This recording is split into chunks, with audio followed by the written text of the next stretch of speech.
Living Ramadan tonight, Dr. Salim Parker speaks about life as a medical practitioner, his popular column Hajj Stories, and reflects on the ebb and flow of one's spirituality. As a result of the spiritual dynamics of this holy month, Ramadan touches the hearts and minds of more than just the Muslim community. Fazlan Fransman, Communications Manager of Islamic Relief, tells us about the work that this international organization is doing to inspire communities. South Africans living abroad compare their Ramadan.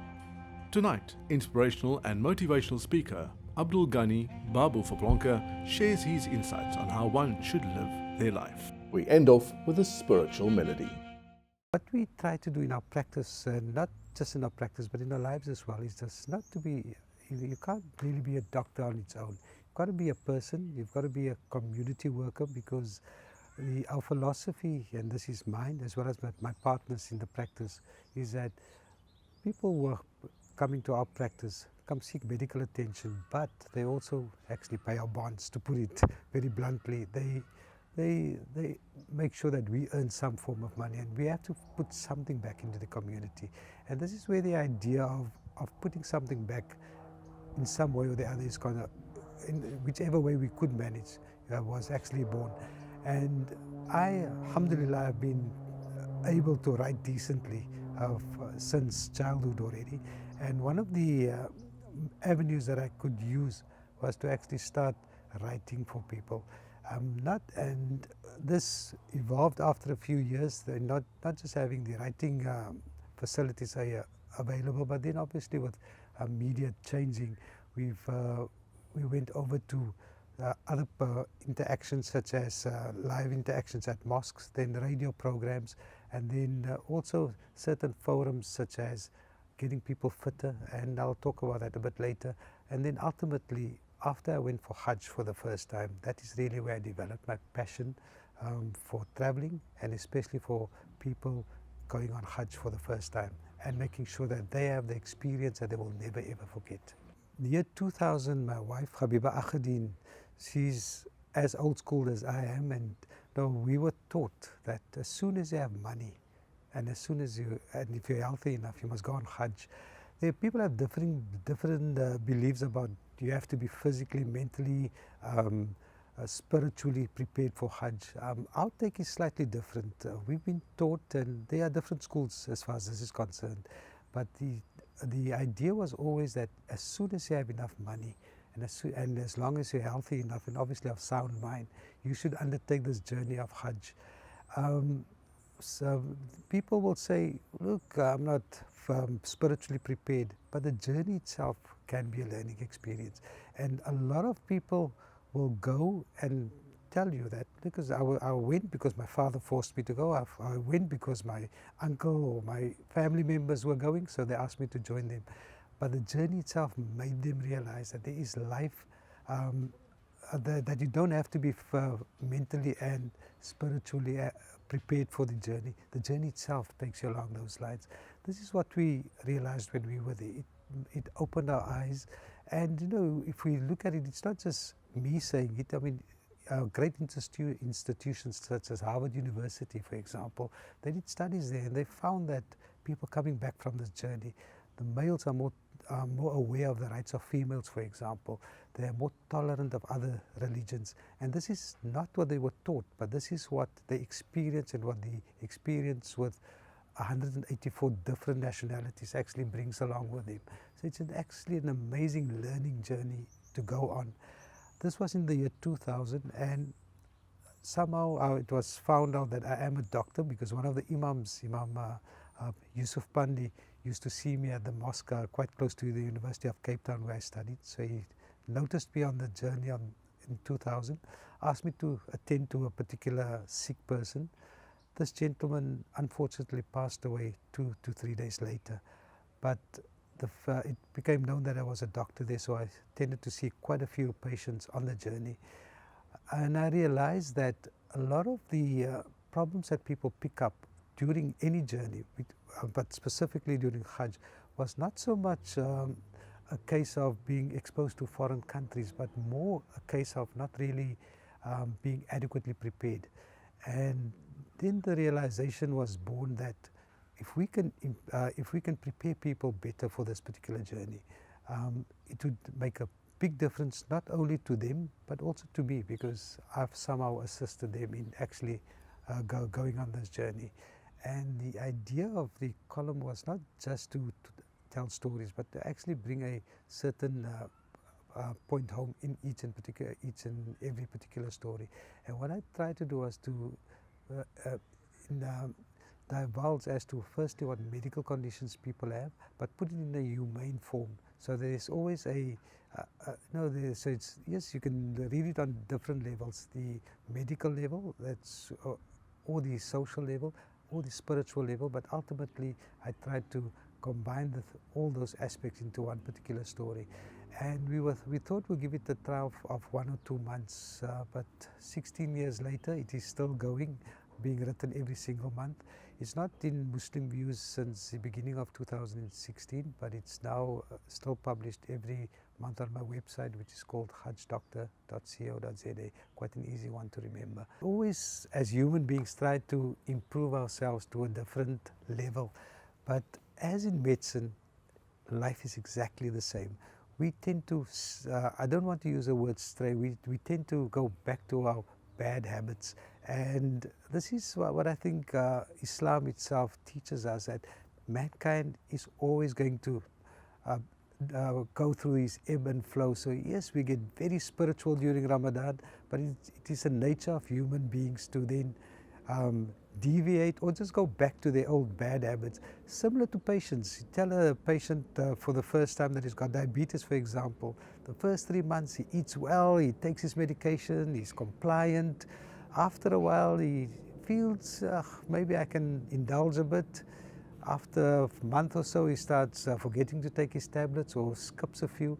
And I think mankind is exactly the same. Just like a patient stops taking his medication, we in the same way then tend to deviate from what we are prescribed to do, which is to eat in moderation, for example, during Ramadan. What we've been taught a couple of 100 years ago already is again being imparted back onto us. And this is to say that we must be aware of what's happening with those virtually a couple of 100 meters away from us who don't have enough bread, who don't have enough food, who literally are being malnourished. And if we look at the South African figures, the Eastern Cape, for example, is known that 50% of people live below the breadline. So it puts us in touch with what is really happening around us here. It also tells me that human beings have evolved to a certain extent in an unnatural way. And by that I mean is that we're the only creature who actually eat all the time. And this is really not physiological. No other creature eats the whole day except human beings. Animals on the field will eat till they're full, and then they'll eat again when they're hungry. And again, I think the month of Ramadan emphasizes to us that we've got to go back to what is natural. We've got to go back to eating in the morning till we're full, and then not eating. And I think Ramadan is a month that actually again shows us what we have to do in reality. My biggest inspiration in life has been my parents. They've taught me really well. They've always encouraged me to assist others. And I must say I've got probably the best support structures that any person can want. I know it sounds cliche, but the reality is they've always inspired me to do or whatever I can to the best of my abilities. They've always encouraged all the aspects that I've been able to indulge myself in, whether it's working, writing, traveling, going out with friends. So those are the people that have been the mainstay of my inspiration. If I have to tell my wife, Habiba Akhadin, and my children, listen, I've got a visa for Hajj, I'm leaving tomorrow, they will ask me what they must pack. They will not ask why you're going. Similarly, if I have to go anywhere else, and my family members around me, they, as well as my practice partners, they've always encouraged me and assisted me in doing the travels that I do. I literally, if I have to leave tomorrow, my family structure of brothers, sisters, in-laws and neighbors will make sure that everything runs well at home. But ultimately it's the upbringing of from my parents' side and immediate family, and the continued support from my wife, family, children, my 3 children who are absolutely adorable, but again they go for long periods without me at home, but they always encourage me to and support me when I undertake these type of activities. Please visit and like the Living Ramadan Facebook page, where you can view various perspectives of Ramadan. Hi everyone, my name is Susie Kutsia and I'm from Tucson, Arizona, US of A. I'm originally from Cape Town. I grew up in a very strong Christian family and in a very diverse community. My take on Ramadan as a non-Muslim was always respect and will always be respect. The intense fasting that you go through for a month, the closeness of the families, the unity as you go to church, you're trying to get closer to God, trying to do introspect so you can find your faith and be stronger within your faith, will always be a fact of respect. I watched this as a child and I was very intensely interested in what was happening in Ramadan.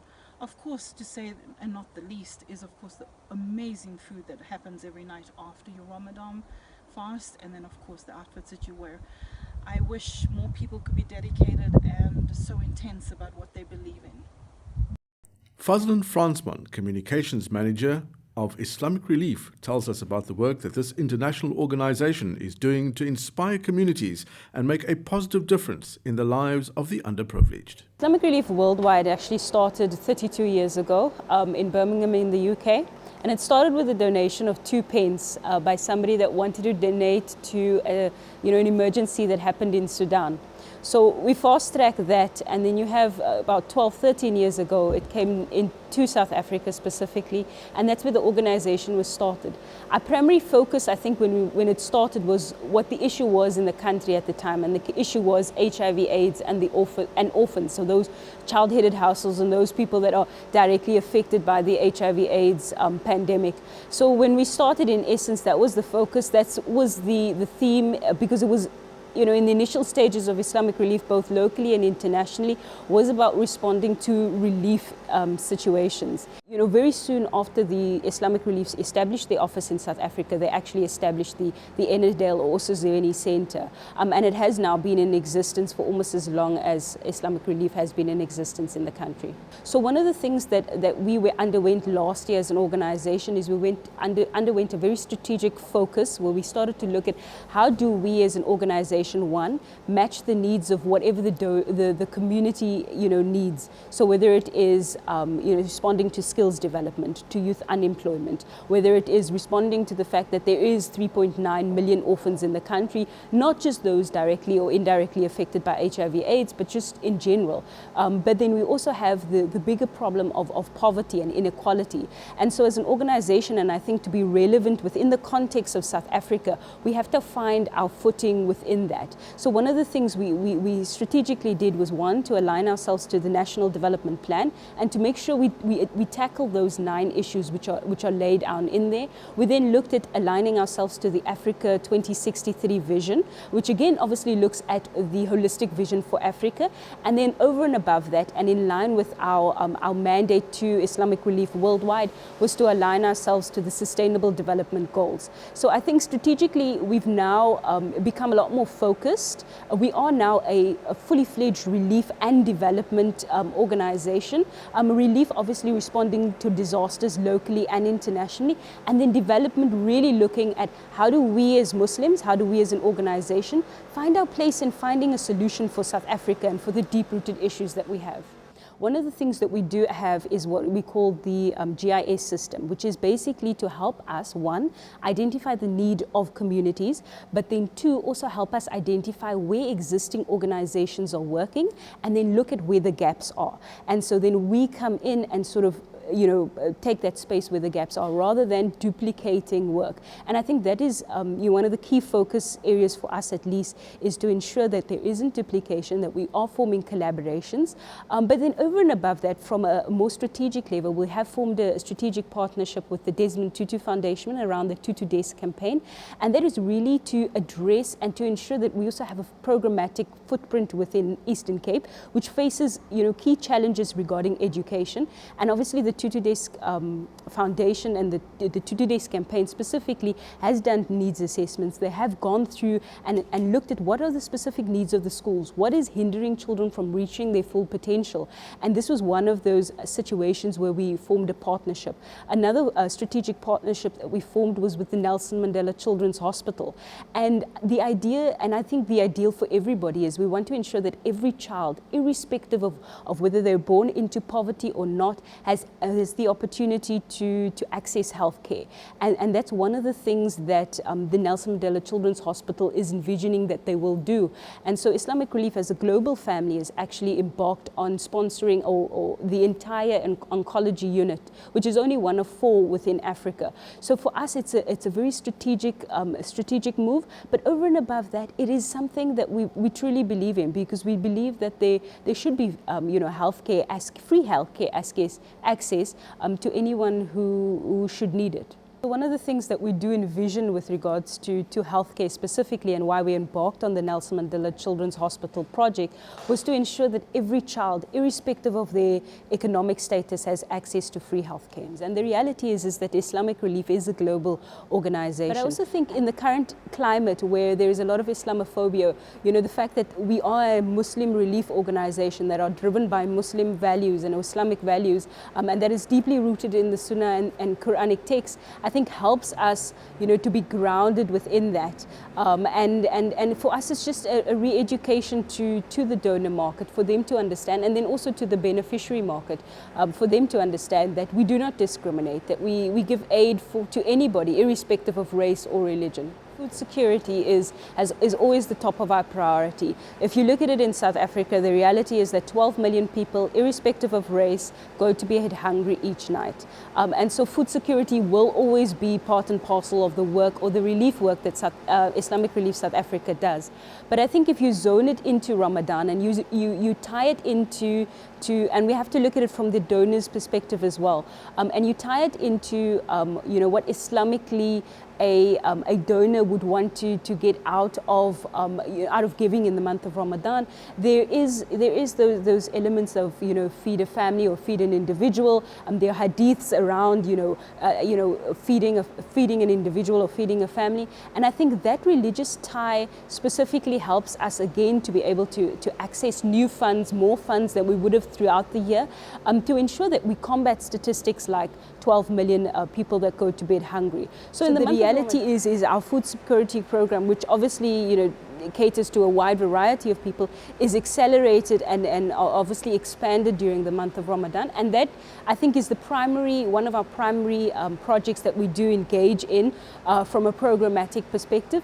And then over and above that, what we try and do is ensure that the communities in which we do work, so whether it is in Cape Town, in Johannesburg, in Durban, or in some of the other areas, is to ensure in the month of Ramadan. So that's a key strategic focus area. But over and above that, it's also to ensure that other communities, wherever we can assist, whether it is locally in South Africa, and we do have projects for Ramadan in Lesotho and Zimbabwe as well, and there were some astounding stories that just came in through it. So when I think about the highlight of specifically the month of Ramadan for Islamic Relief, it's not how many parcels we've managed to distribute, it's not whether it's 10,000, 1 million, etc., etc. And those numbers do matter because obviously they affect the amount of people that we help. But I think the key thing is when you encounter an individual and they say to you something like, I don't even know how you found me. I was in need, but you found me. And when somebody says to you something like that, that as an organization, and sometimes even as individuals or as the donor market, we're actually, the response, we're the answer to that person's prayer. They've been making dua for this food parcel, they've been, praying for it, and here you come, and we're so fortunate just to be able to be, receiving that blessing, that so many thanks. You get individuals that say thank you hundreds of times over and above. And as Islamic Relief, we always say we're merely the vehicle. We're not the person, achieving the goal or changing the person's lives. We're merely the vehicle to be able to achieve that. And I think as long as we're cognizant of that as an organization, that is our success. Please remember to visit and like the Living Ramadan Facebook page and view messages from South Africans living abroad comparing their Ramadan to Cape Town. Assalamu alaikum. My name is Abdul Wahab Fifre. We have been living in the US since 1995 in various cities along the East Coast. Currently, we are living in a suburb of Philadelphia. The Islamic Center does community iftars on the weekend, and because of the lack of space, we rent a school dining hall. This is the people coming in for the iftar. This is the school grounds.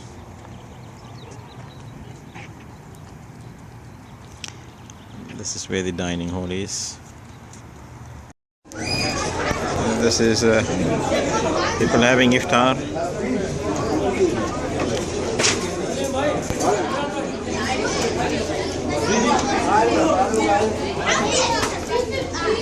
This is everybody just having finished their Sunnah Namaz after the Isha Fard, and we should be starting Tarawih shortly.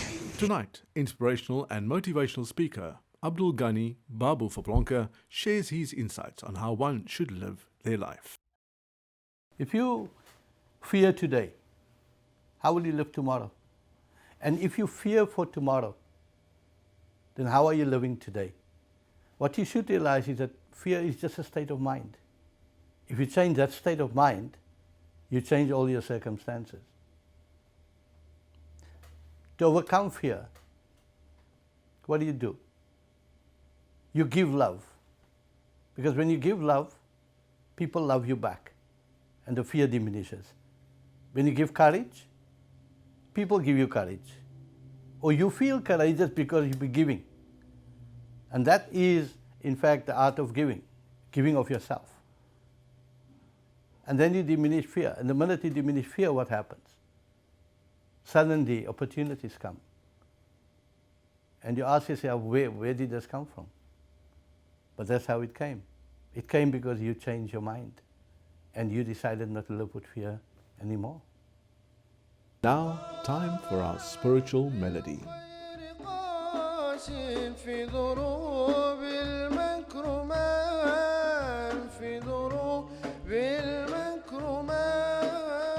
عظموا شأن الصلاة من أجل الواجبات حافظوا دوما عليها واثبتوا حتى الممات واثبتوا حتى الممات واثبتوا حتى الممات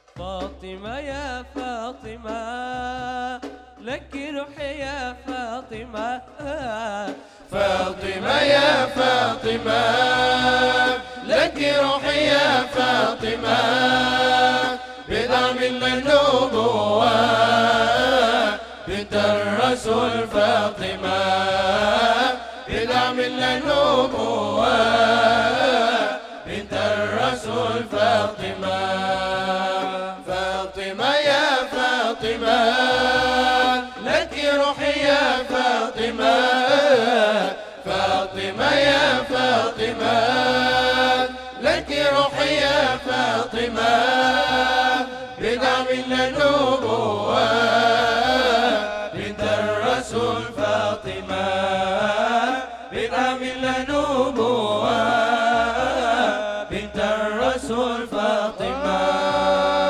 ذكر كلامها وتمذموها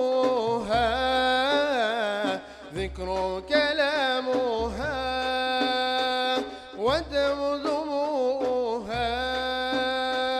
إلى الله شوقها بنت الرسول فاطمة إلى الله شوقها الرسول فاطمة فاطمة يا فاطمة لك روحي يا فاطمة فاطمة يا فاطمة لك روحي يا فاطمة بدعة من النبوة بنت الرسول فاطمة بدعة من النبوة بنت الرسول فاطمة فاطمة أولادها بالجنان أسيادها فاطمة أولادها بالجنان أسيادها كلوا لي من زيها بنت الرسول فاطمة فاطمة يا فاطمة لك روحي يا فاطمة فاطمة يا فاطمة لك روحي يا فاطمة بدعة من النبوة بنت الرسول فاطمة بدعة من النبوة بنت الرسول فاطمة بنت الرسول فاطمة فاطمة أولادها في الجنان سيادها فاطمة أولادها في الجنان سيادها ربك اضحوا سادها لا تنولهم قبول فاطم فاطم فاطم بنت الرسول فاطم فاطم فاطم هي البدر فاطم فاطم فاطم بنت الرسول فاطم فاطم فاطم هي البدر جنب بيتي بيتها الله مجلسي محلها الله جنب بيتي بيتها الله مجلسي محلها الله بابي زي بها يا عليم لك خلوص فاطم فاطم فاطم بنت الرسول فاطم فاطم فاطم هي فاطم فاطم فاطم بنت الرسول فاطم فاطم فاطم هي